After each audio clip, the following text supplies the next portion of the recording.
اختبار المسامية بنعمله ازاي؟ بطريقتين بساط جدا. الطريقة الأولانية إن احنا ممكن نجيب شعراية نظيفة جدا من شعرنا نحطها جوه كوباية مية.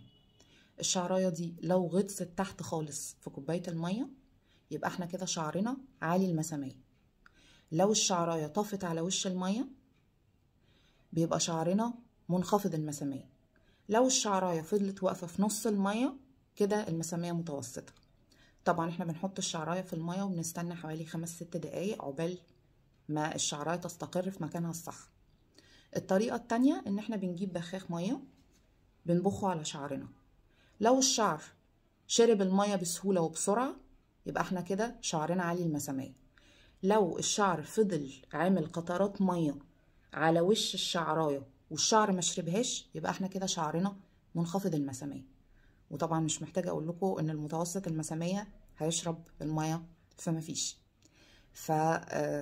ده نوعين الاختبارين اللي ممكن نعملهم عشان نعرف مسامية شعرنا.